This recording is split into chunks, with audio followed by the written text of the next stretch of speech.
Oke, baiklah. Assalamualaikum warahmatullahi wabarakatuh.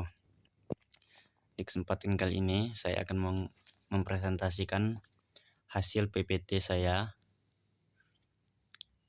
mengenai Helenisme. Yang pertama, pengertian. Istilah Helenisme adalah istilah modern yang diambil dari bahasa Yunani kuno, yang berasal dari kata Helleneizon, yang berarti berbicara atau berkelakuan seperti orang Yunani. Yang kedua, penggunaan istilah Helenisme. Yang pertama, Helenisme klasik, yaitu kebudayaan Yunani yang berkembang pada abad ke-5 dan ke-4 sebelum Masehi. Yang kedua, Helenisme secara umum, istilah yang menunjukkan kebudayaan yang merupakan gabungan antara budaya Yunani dan budaya Asia Kecil, Syria, Mesopotamia, Mesir yang lebih tua. Oke, rentang waktu masa Helenisme. Lama periode ini kurang lebih 300 tahun, yaitu mulai dari 323 sebelum Masehi pada masa Alexander Agung atau meninggalnya Aristoteles hingga 20 sebelum Masehi. Berkembangnya agama Kristen atau zaman Philo. Berikutnya tentang Helenisme. Yang pertama, Helenisme ditandai dengan fakta bahwa perbatasan antara berbagai negara dan kebudayaan menjadi hilang. Kebudayaan yang berbeda yang ada pada zaman ini melebur menjadi satu, yang menampung gagasan-gagasan agama, politik, dan ilmu pengetahuan. Yang kedua, secara umum, ditandai dengan keraguan agama, melarutnya kebudayaan, dan pesimisme. Berikutnya, fenomena Helenisme. Yang pertama, dalam konteks agama. Ciri umum pembentukan agama baru sepanjang periode Helenisme adalah muatan ajaran mengenai bagaimana umat manusia dapat terlepas dari kematian. Ajaran ini seringkali merupakan rahasia dengan menerima ajaran dan menjalankan ritual-ritual tertentu. Orang yang percaya dapat mengharapkan keabadian, jiwa dan kehidupan yang kekal. Suatu wawasan menyangkut hakikat sejati alam semesta dapat menjadi sama pentingnya dengan upacara agama untuk mendapatkan keselamatan. Yang kedua, dalam konteks filsafat. Filsafat bergerak semakin dekat ke arah keselamatan dan ketenangan. Filsafat juga harus membebaskan manusia dari pesimisme dan rasa takut akan kematian. Dengan demikian, batasan antara agama dan filsafat lambat laun hilang. Secara umum, filsafat Helenisme tidak begitu orisinal. Tidak ada Plato baru yang muncul di panggung. Sebaliknya, ketiga filsuf besar itu menjadi sumber ilham bagi sejumlah aliran filsafat yang akan kita kemukakan secara ringkas setelah ini. Yang ketiga, dalam konteks ilmu pengetahuan. Ilmu pengetahuan Helenistik pun terpengaruh oleh campuran pengetahuan dari berbagai kebudayaan. Kota Alexandria memainkan peranan penting di sini sebagai tempat pertemuan antara timur dan barat.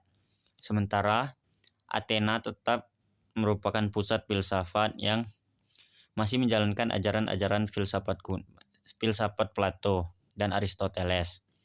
Alexandria menjadi pusat ilmu pengetahuan. Dengan perpustakaannya yang sangat besar, kota itu menjadi pusat matematika, astronomi, biologi, dan ilmu pengobatan. Oke, yang selanjutnya Epikuros. Kenikmatan adalah awal dan akhir hidup yang bahagia. Baginya, tujuan hidup ini adalah untuk mencapai kebahagiaan. Sesuatu dapat dianggap bahagia bila itu terkait dengan kenikmatan. Karena segala macam keutamaan hanya akan mempunyai arti sejauh membawa pada rasa nikmat. Apa yang dimaksud dengan rasa nikmat oleh Epikuros? Kenikmatan baginya diartikan sebagai keadaan negatif, yaitu tidak adanya rasa sakit dan kegelisahan hidup.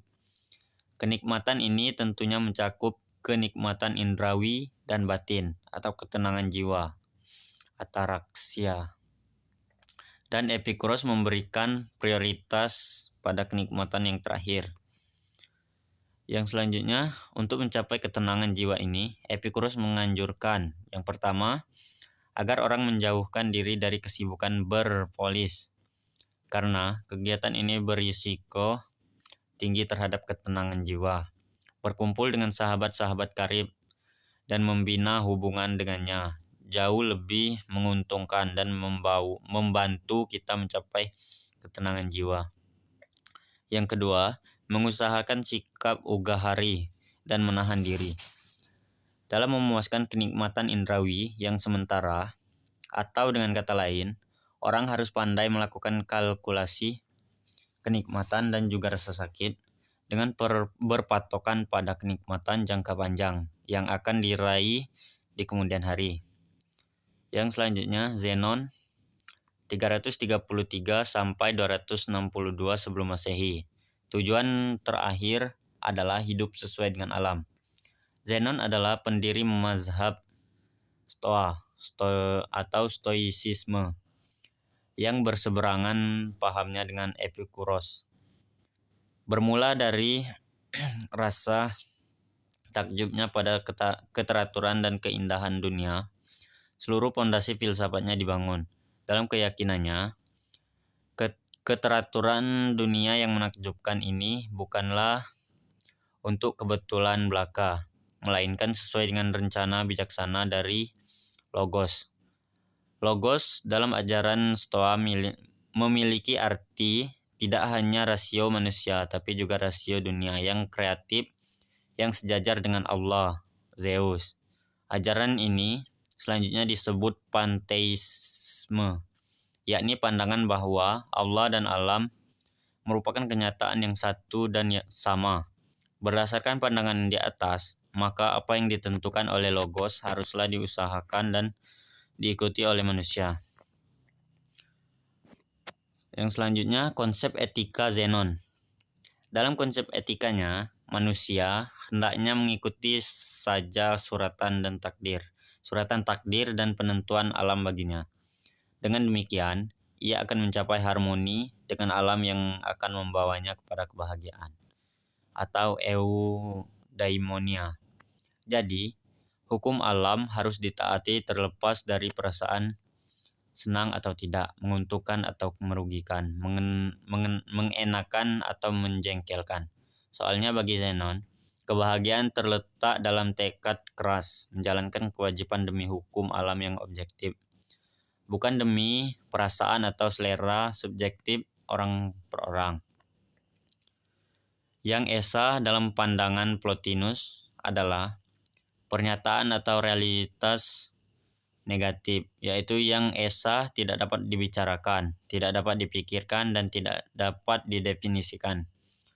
Ia bukan sesuatu dan bukan roh, yang esa, tanpa atribut apapun. Menurut Plotinus, semua yang ada berasal dari dan menuju kepada yang esa. Ia adalah tujuan segala sesuatu. Dalam menjelaskan proses berasal dan menuju kepada yang esa ini, Plotinus menggunakan konsep emanasi atau emanasi pelimpahan.